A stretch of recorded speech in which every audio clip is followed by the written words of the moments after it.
The attorney's letter came as a deep shock to me.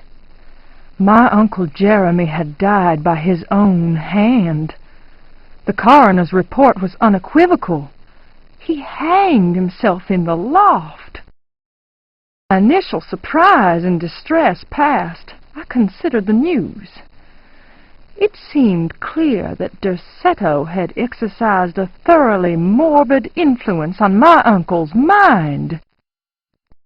That creaking old mansion with its unusual tales, its secret library door, the ancient upstairs clock, all those occult books that my uncle could not resist reading in spite of his fragile nerves. Fate had pointed its finger. Derceto had trapped its prey. Mr. McCarthy, the family lawyer, suggested selling the old house. I immediately opposed the idea. My duty is clear. I must go to Derceto. I tremble at the thought of those dark corridors, those brooding portraits. Yet I am convinced that Uncle Jeremy left a note, a letter of some kind explaining his fateful decision. I remember his voice saying, "Look at the piano, Emily. Look harder. Maybe the secret drawer will yield up an explanation." I have the feeling things will not be so simple. Life is a mystery containing more mysteries. Jeremy taught me that much. Now is the time to confront the mysteries. Derceto is waiting for me. I pray that my fear is nothing more than the fruit of my imagination. Nothing will ever persuade me that my uncle was insane. But why did he, according to the police report, block the loft window with the old wardrobe?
coming.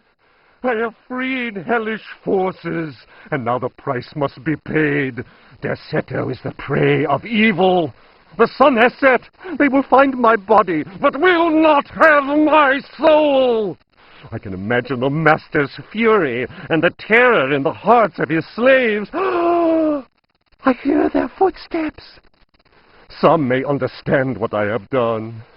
May God forgive me. Farewell, Jeremy Hartwood.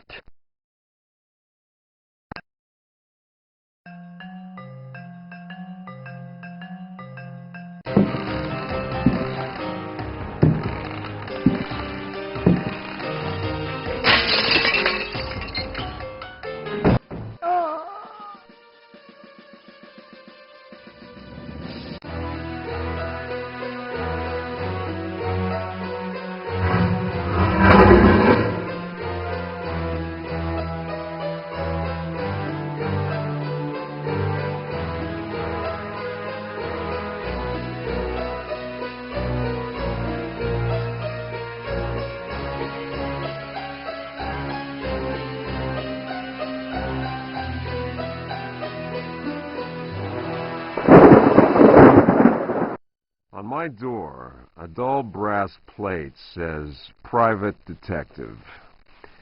The few friends I have call me Carnby. The others call me the Reptile. I don't care to think what my banker calls me. These days, I leave my letters unopened. Bills and threats to send in the receivers just ruin my day. When an antique dealer called Gloria Allen contacted me, I slipped into my best shirt, holstered my .38, and got to her shop as fast as I could. I was expecting something sordid. Blackmail, probably.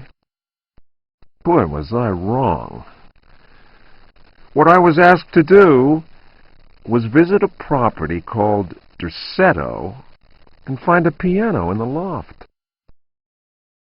It was an old piano with secret drawers, the kind people who buy stuff in antique stores go crazy over.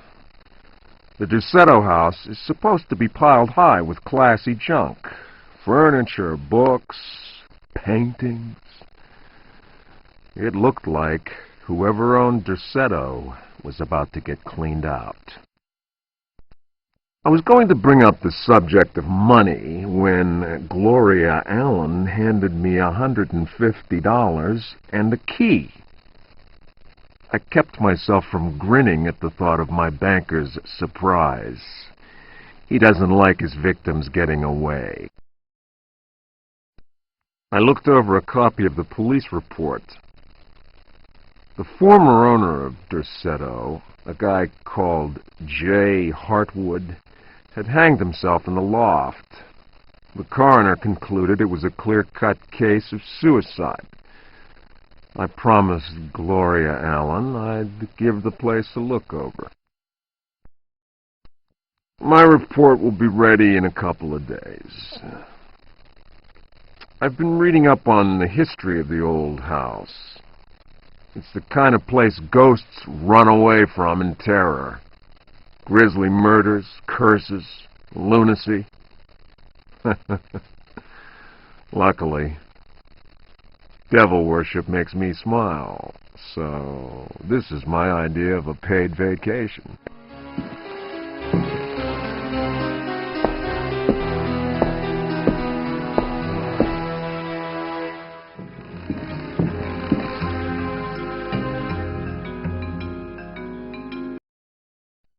Fragment of the Myth of the Golden Fleece. Translation, Edward Villeban. Hesperides Publications. Then Perseus came across Ichios, who had been turned into stone. He spoke to his companions and said, "Beware of the Medusa. He who looks into their eyes is doomed to the same fate as that which befell poor Ichios, and will never more set eyes on Seriphos. Must we go blindfolded asked Emelopes. "Take up your bronze shields and polish them until they flash in the sun," answered Perseus. "Fill your hearts with courage. May Artemis guide us as though we were an arrow from her quiver." But Emelopes was not satisfied. "Why do that, Perseus? Is 3 inches of sharpened metal not enough to destroy these accursed creatures?" Then Perseus drew his sword, which shone and glittered in the sun, and with it he dazzled Emelopes. "Now what can you see?" the companions of Zeus' sons laughed. "Let us set to work so that our shields may shine like mirrors."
Diary of Jeremy Hartwood. September 27th, 1924. I have decided to keep this diary. Too many inexplicable events have taken place recently. Never have dreams so haunted my every waking moment. Perhaps my romantic mind was too dull, and has only now woken up to these new paths and visions. Some, seeing my recent paintings, may question my sanity. I can only ask them, what is sanity? Where does madness begin? September 28th, 1924. The night is pitch black. I am again drenched in sweat. I was wandering in the dunes, among giant standing stones. They were arranged in a circle, and the wind whistled about them. I plunged my hand into the soil and felt that repulsive thing which was trying to catch me. It seized me. I struggled to break free of its loathsome embrace and managed to tear my hand away. It was covered in sticky substance. I was gripping a knife. October 5th, 1924. The stone circle is a pentacle. Derceto's library is filled with books on the occult. I will study those books until I find some explanation for the dreams. The visions that haunt me must be connected to my discoveries. I shall have to undertake a profound exploration of my dreams. December 16th. Dear God, I have found the knife. It was hidden here, and what I have learned fills me with apprehension. It is a sacrificial dagger belonging to some unholy cult. The thought of that blade tearing through human flesh horrifies me, yet I must continue my research. Derceto is a storehouse of treasures. Was my father right, after all? January 23rd. I spend all my days plunged in dusty books. The servants are convinced I am mad. At night, I awaken them with my screams. The dreams are draining what sanity I still have. I have tried staying awake, but in vain. My visions have changed. No doubt the influence of my father's research. February 7th, 1925. The Dark Man, that is what I call him, has revealed his true face to me. He appeared, as usual, near the fireplace, but this time he approached me. His terrible smile will haunt me to my dying day. His breath was ice, and his burning eyes froze me. I could not move. I know, as surely as I have ever known anything, that the face I saw, the face that has turned my nights into hellish torture, is the mask of death. March 10th. My exhaustion is beyond description. The endless reading burns my eyes. It seems that pirates frequented the area. Dr. Herbert insists I keep to my bed. I have moved to another bedroom and sleep much better now. The Dark Man has not gone, however. I know it. He will wait for as long as he must. Unless I, Jeremy Hartwood, can find a way to send him back to whatever hell he comes from. March 11th. My poor knowledge of Greek and Latin is a serious handicap to my reading. I have, nevertheless, made a great step forward. I drew the symbol on the floor. He can no longer go there. I want him to understand that I can do the same thing in my bedroom. I can imagine his rage and frustration. Only last night he found his way back into my dreams. March 13th. The translation will seriously dent what money I have left. I cannot paint. My pictures are clearly the work of a lunatic. The collector Thornhill's embarrassed smile was proof of that. March 29th. He has come back. He found the door to my dreams. I am too weary to attempt any defense. I have no strength left to fight, and he knows it. He considers me dead already. Could I possibly? March 30th. How ironic! The cave my father sought for so many years is here, beneath the house. Wait, the butler discovered a crack in the cellar wall. A breeze blows in through it, icy and repugnant. I am filled with horror at the thought of my father dying in this place. I will carry to my grave the vision of his face contorted in the agony of that fatal heart attack. His body was twisted. He had wept. His fingernails were torn and bloody from scrabbling at the floor. Dr. Gray concluded that death had been due to a heart attack. It was Waits, who some time later was informed that my poor father had in fact bitten off his tongue and choked on his own blood. March 31st. I explored the caverns in a dream. The dark man came with me. Strangely, I felt almost well. How can I describe what I saw? No. What words are capable of explaining such evil? I realized that my death was of no interest to him. The dark man wants something else. He seeks a body. His avid servants are now free. I am the cause. It is almost funny. A curse is on Derceto. From the foundations to the very rooftop, I can no longer struggle, let alone eradicate the evil that grips the house.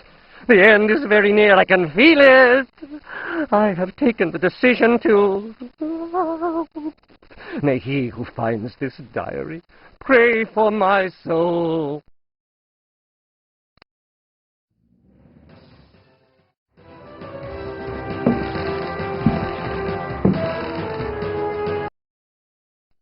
A Brightness from Afar, by Lord Boleskine, an account of his celebrated voyage to New England, 1824, Alistair Publications, Cambridge. Following a splendid journey, the sunny harbour came into sight. The locals were much impressed with one's arrival in their midst. One had time to sketch several of them and notice signs of degeneracy. Some children showed one their queer hands that would inspire uneasiness. Upon the promise of a few coins, a child is undertaken to reveal to one a most prodigious phenomenon of a natural order. One admits to being skeptical as to the prodigiousness of the marvel, whatever it may be. Indeed, one suspects it to be little more than an evening stroll to some charming wooden hut situated in the forest hereabouts. One will nonetheless go, for it is always well to submit to such local enthusiasms. One admits to being somewhat flabbergasted. The Milky Way shone like the fires of the apocalypse from the inky celestial vault. Certain distant stars, normally invisible to the naked eye, were clearly visible, glittering indeed with a strange intensity. The heavy clouds that had settled above the village had no hold over that place. It would be pointless to offer here the names of the constellations one perceived in utter clarity. Apart from the interminable length of such a list, one might conceivably risk being charged with exaggeration. The cross cast its shadow on the ground. The sea in the distance was dead calm. Tonight, one will return to that spot and draw those stars. Tomorrow night, one will at last see Halley's comet in all its brilliance. The youngster will carry torches. Despite one's developed sense of direction, honed by years of travel, one feels incapable of finding one's way through the dark forest unaided.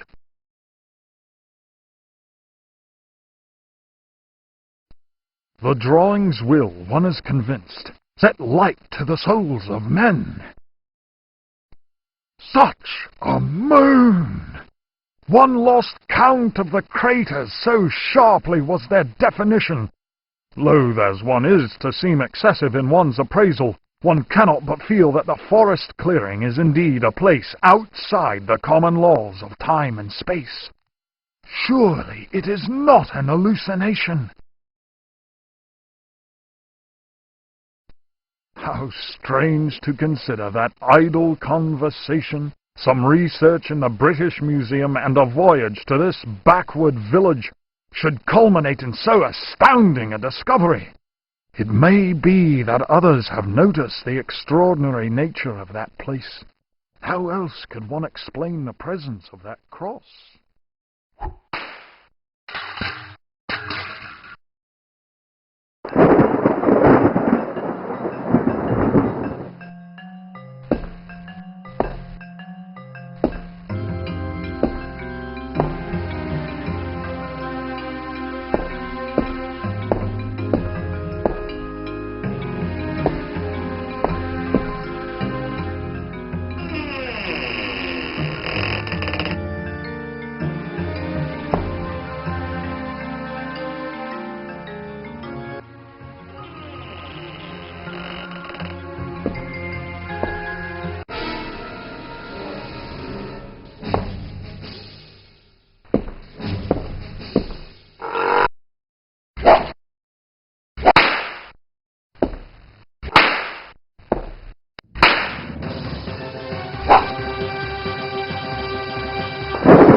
Ceremonia Particularis, Signs and Rituals, by Heinrich Cassel, Ring Publications.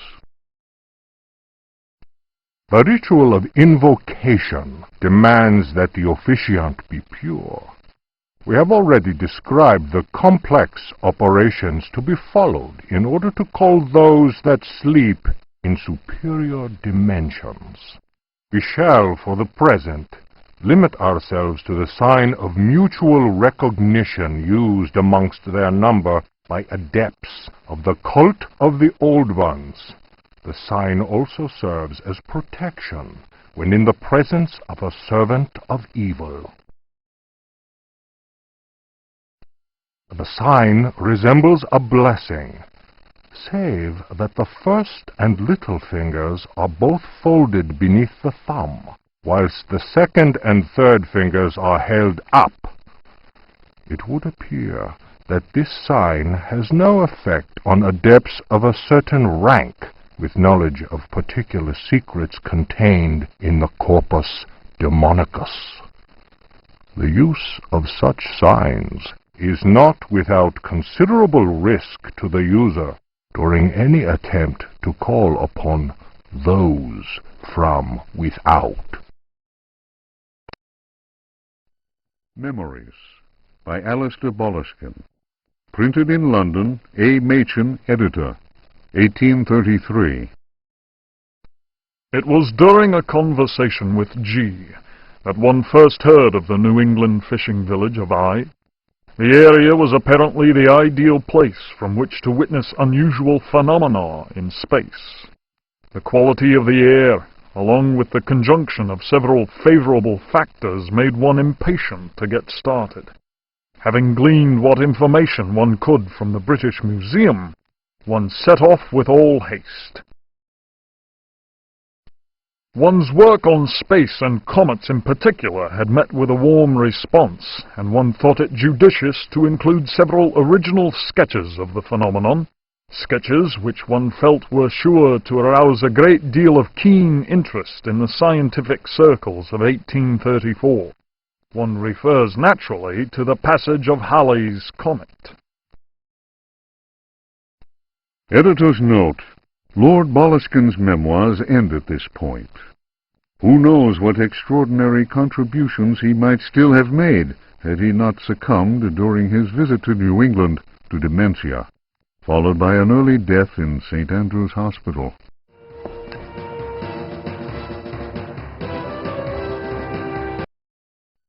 The Trial of Captain Pregst, as reported by his faithful companion Elisha Smith, known amongst his fraternity by the awful name of Captain Ellie Hell. Transcribed from the log found aboard the wreck of the frigate Astarte by H. Hartwood. "By all the devils!" roared Pregst, glaring at William, the judge. "Curse it, Will! It'll take much more than every cannon in the blasted Navy to make me change me mind. You're the greatest blackguard that ever joined our fraternity. Am I not Pregst, captain of the Astarte, and bloodiest villain in all the 7 seas? Bloody Ezek, they call me. And you think I'll tell you where I hid my treasure?" The tribunal of the corsairs fraternity murmured at this. Pregst was indeed all he claimed. The judge, One-Eyed William, slammed his fist on the table, and silence was restored. "Shut your mouth, Pregst! You didn't pay the fraternity its rightful share, and that means only one thing. You'll hang by the neck from a yardarm, you scurvy cur!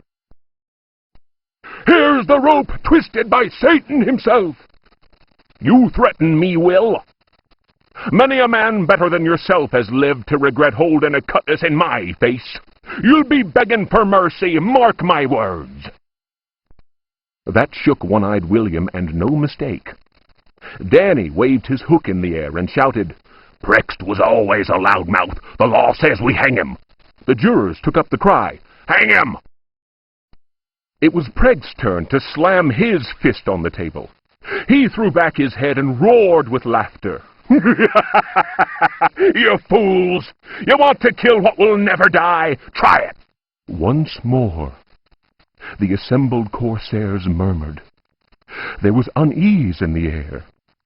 They remembered what happened to Chuck, the gizzard slitter, the man who opened his mouth once too often. It was night, and a bitter wind whipped the New England coast. Snug inside the Dead Horse Inn, one of the Astartes men was talking. His name was Chuck, and his subject was black magic. He told stories of human sacrifices, voodoo rites, and zombies. He told a tale of a time when their luck was down and they were holed up in a Florida swamp.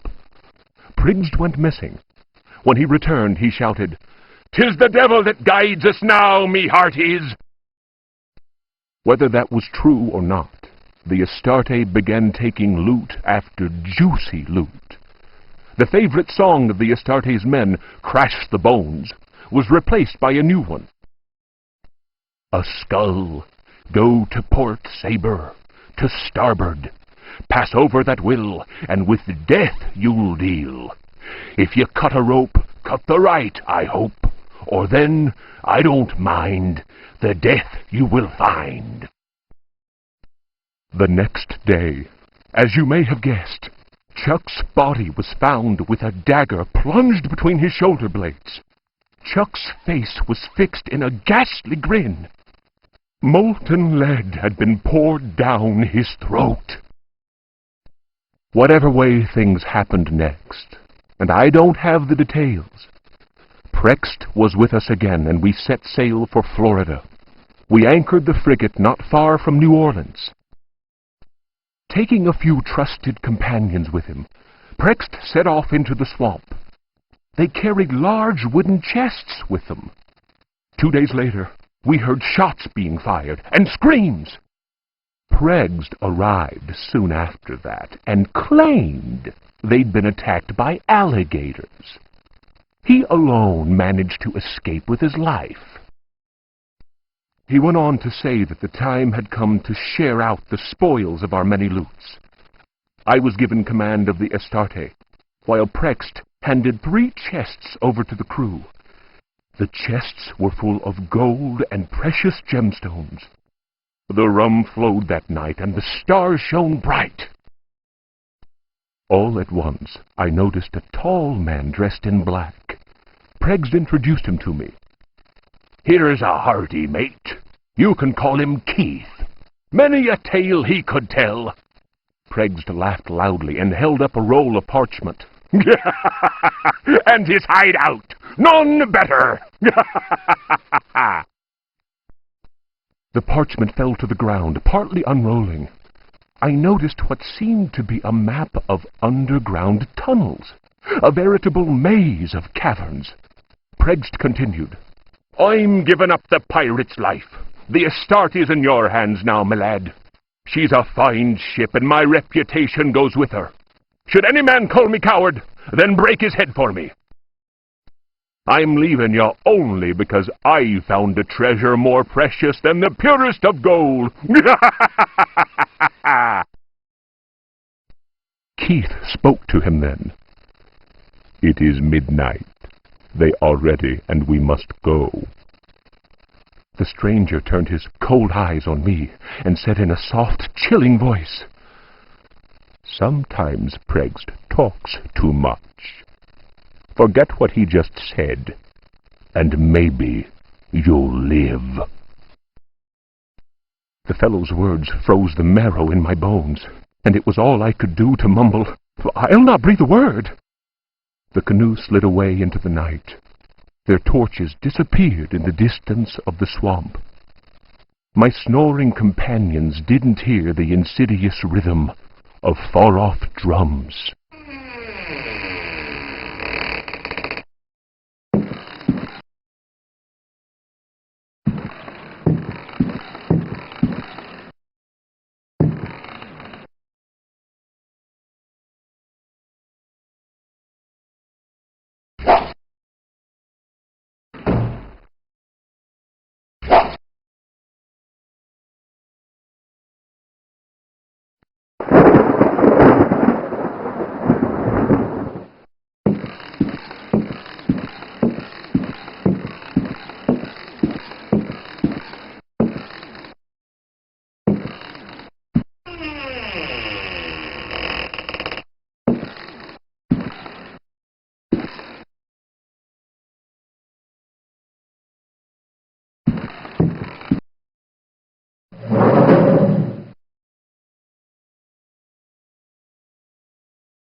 The Creatures of Night by Hubertus the Bald. Translated from Latin by his brother in prayer, Fratre Johann Marcus. Of monstrosity. You who read me know that night engenders monsters and that night creatures exist. The accursed book of Abdul al-Hazred is clear on this matter. That is not dead which can eternal lie. Unhappy he who knows that book. Unhappy he whose eyes alight upon that foulest of texts. Unhappy he who implores the standing stones, for he will free the powers of darkness. Of the pit. Stagnant waters are like the memory of men. Beneath the surface calm, clawed beasts await and are known to initiates as the deep ones. Awaiting his prey, the deep one seizes him and drags him down to the abyss, where Dagon, the cruel god, swims and reveres him whose name may not be pronounced. Of libraries. Unhappy he who frees the prowler. Unhappy he who meets the prowler erring among the books. He generates the vagabond that comes from other spheres. He believes the vagabond does not exist. He will feel the embrace of death, for in the eyes of the vagabond, books are no more than dreams, stone no more than wind. The vagabond knows how to take the breath of the reckless. Of strife. He who speaks does not know, and believes he is able to kill the creatures of the night. Folly. Evil is conjured up by science and secrecy.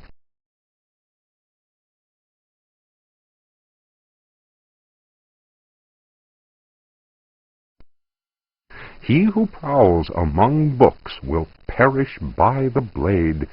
He who flies in the dark caverns will scream in fear. He who swims in the depths will evaporate. But he who believes he knows nothing.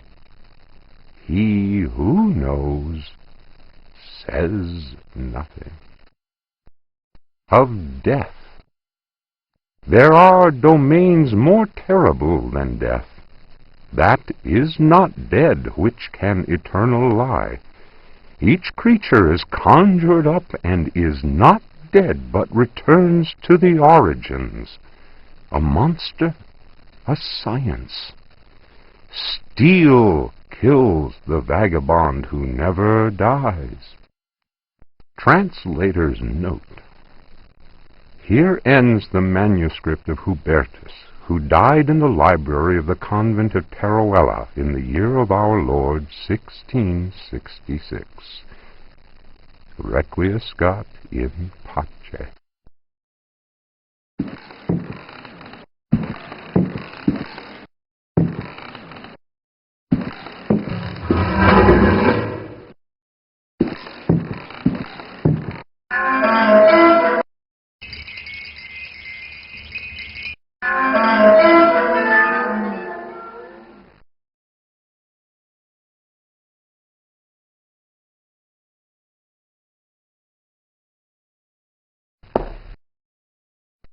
Juan Luis Jorge, De Biblioteca.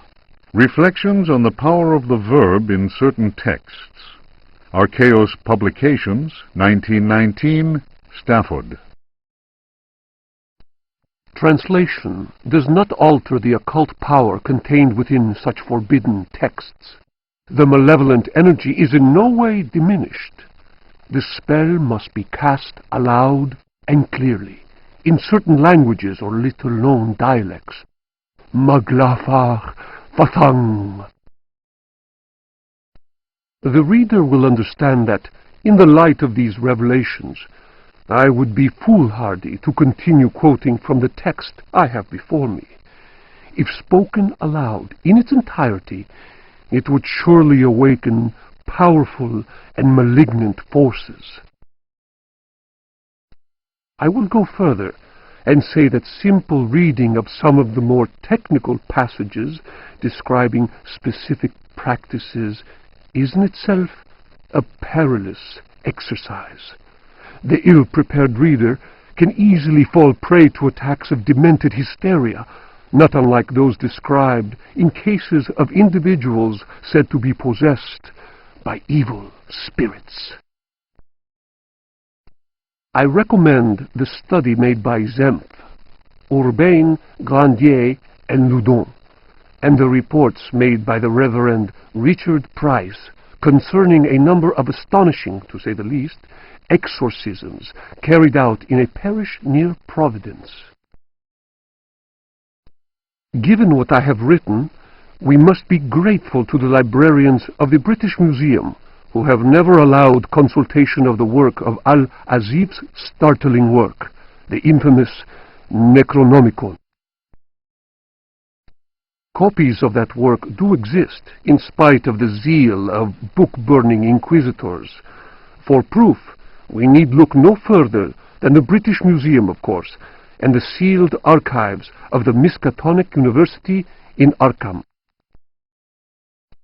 Other examples of books whose evil can be unleashed by any thoughtless reader are von Jutz's von Unersprechlichen Kulten and the abominable De Vermis Mysteries by Ludwig Prien, whose sordid death should be a lesson to all those tempted by a study of the occult. The Sacrificial Dagger, Otto Stern, Lumina Books. The importance placed on ritual sacrifice is constant in religious cult practice. Propitiating the gods is a theme common to many religions. The Old Testament affords many examples. Primitive polytheistic belief systems integrate sacrifice in their rituals as part of the recurrent process of reaffirmation and, naturally enough, group cohesion. The members of their social and religious community come together in an act of purification and atonement. It would be erroneous to imagine the act of human sacrifice linking priest, offering, and God, C.F. Manzetti, Stone Cults, as anything less than a vital focusing of the group's faith. The act also ensures the continuing appeasement of the god, but only if practiced by a recognized officiating priest using the appropriate instrument. Studies made concerning primitive religious groups bear witness to the central role of sacrifice in living ritual. My own work in the field of ethnopsychology brought me into contact with a sorcerer living in the region of Arkham. He introduced me to the rite of steel, linked to a ceremony known as adoring the black goat of the woods with 1,000 youngs. The god being adored is known as the vagabond. Here, the dagger's role, which allows the life breath to pass from one dimension to another, is essential. The vagabond is a frightening figure, being able to move where he wants and to kill those who have displeased the goat god, for whom he acts as a go-between. The goat is clearly a fertility god. The priest, having spoken the invocation, must choose the appropriate dagger for the sacrifice. The knife with a sinusoidal blade that must be dipped 7 times on night when the moon is full in water that has been distilled 100 times will be laid aside, since it would send the vagabond back into his own dimension. See illustration. The priest will rather choose the dagger with a curved blade. That is more appropriate for slitting of the lamb's throat. This act transfigures a sorcerer priest and plunges the assembled worshippers into a divine trance.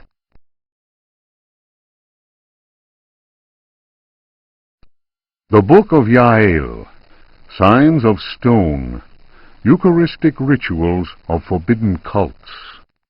Texts collated by Monsignor Vacher, legate in the Curia of the Vatican.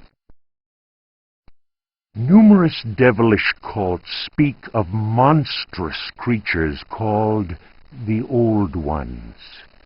These supernatural beings are believed to be possessed of powers equivalent to those of the gods of antique religions. Adepts of such cults refer to forbidden literature in order to cause these frightful entities to appear before them. What serious student of folk myths has not come across the names of Cthulhu and Shub-Niggurath? It must be said that these creatures wield tremendous power and are difficult to control once they have been unleashed into the world. Those who serve He who goes in shadows protect themselves with signs of stone carved into the walls of houses or engraved on various objects. For those misguided servants of evil, the best protection appears to be that afforded by the sign of the most ancient gods, engraved in Memoir stone, a heavy material said to be disagreeable to the touch.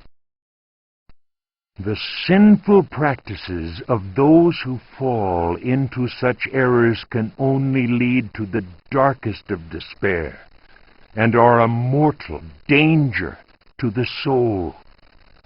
Such monsters as those invoked by these foolhardy individuals are engendered when reason drops its guard.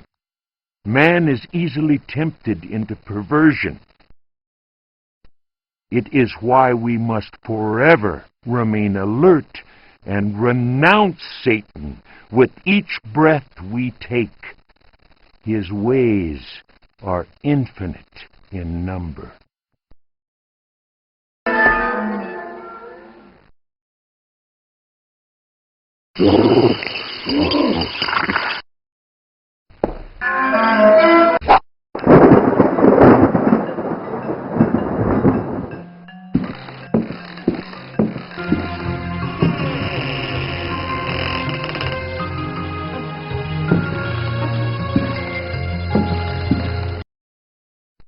The Tale of Captain J.W. Norton of the Army of the Union. 1862. The South was in collapse. Louisiana was open to us. I had each day to requisition victuals for our troops, and was aided in this endeavor by a score of brave men. Rebels were not yet ready to lay down their arms. The region was far from safe.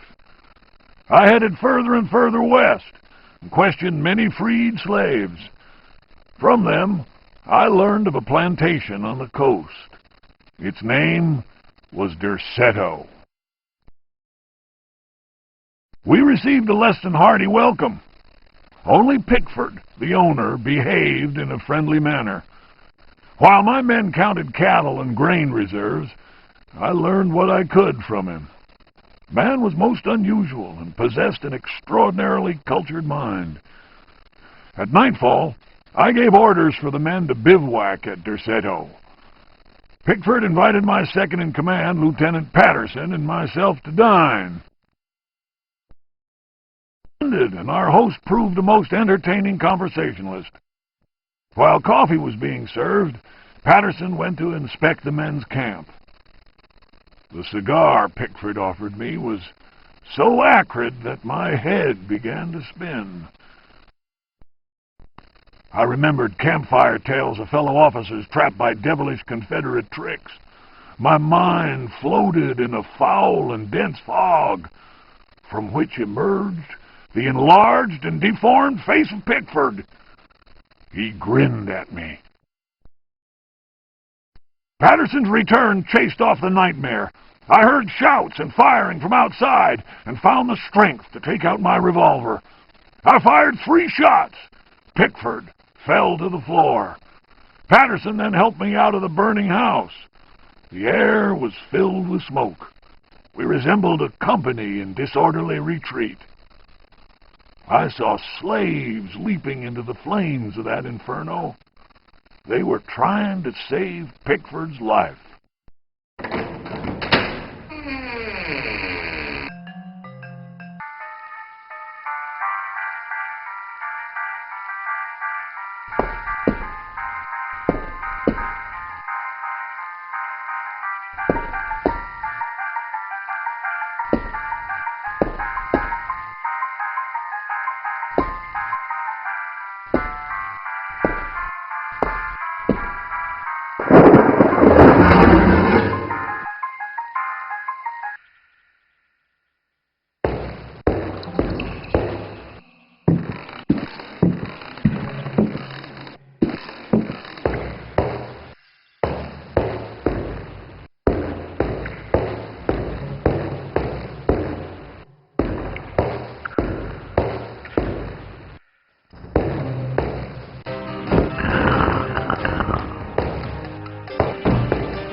Memoirs of a Lost Soul. The mask must fall. You who discover this manuscript understand this. I am here at your side. I am waiting in the darkness of my crypt. Soon you will belong to me. One of my slaves wrote this document.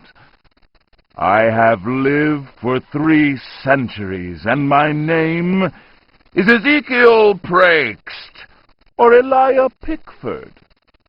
You may choose which to call me. I do not hide out of fear. My power is immense. I have sailed the 7 seas.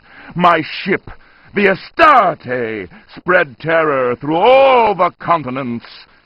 The corsairs judged me like the Welsh judges of 1620, but they could not destroy me, and neither could the pirates.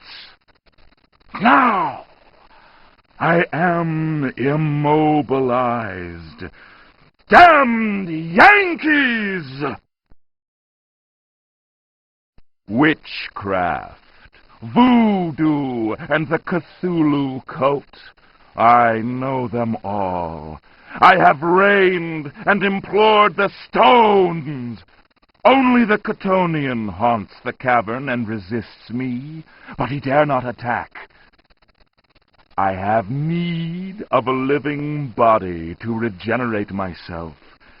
The Hartwoods managed to escape from me, but you who are reading these words, you will yield to my embrace. I hear your ragged breath and smell the stench of your fear. I have vanquished death. I built Derceto. I know what it is to wait. Cthulhu helps me.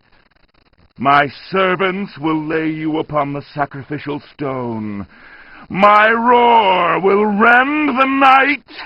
You will be mine, and I shall reign once more.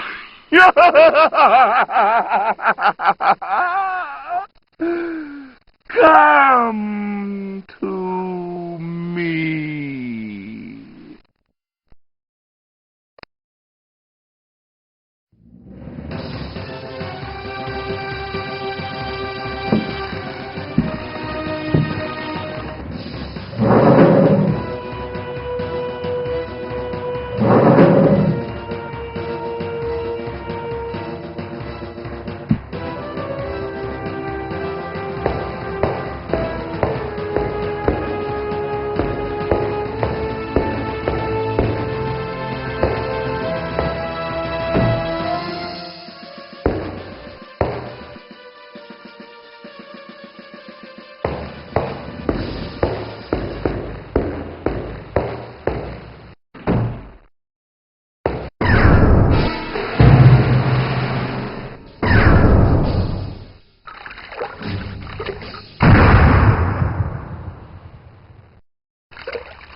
Fragments of the Book of Abdul. In the antique city of dead Relia, Cthulhu dreams and waits. In the pit of time, the unspeakable lies in wait. That is not dead which can eternal lie. Relia, your blocks of stone seal the ritual that gives birth to fear. Cthulhu Fatang! Cthulhu Fatang! Ayah! Ayah! Let he who knows how to invoke the stones act. It is time. Let the shadow of Cthulhu darken the sky. May the servitor of the black goat of the woods with 1,000 youngs sound his flute in honor of the unspeakable. Cthulhu Fatang! Cthulhu Fatang! Ayah! Ayah! May he who may not be named cast his withering gaze upon the unbeliever, for he is the door, the key, and the guardian of the door, and holds you now in his immense power.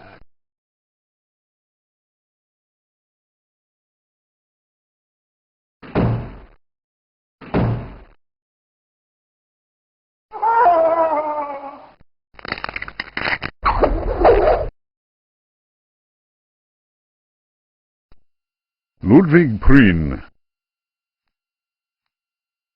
De vermis mysteriis. Nomine invocatoris, si non sanctificatus es, cave. De vermis mysteriis non absolvo folem legendum fatum et eum versus. Tibi magnum inominandum signa stellarum nigrarum et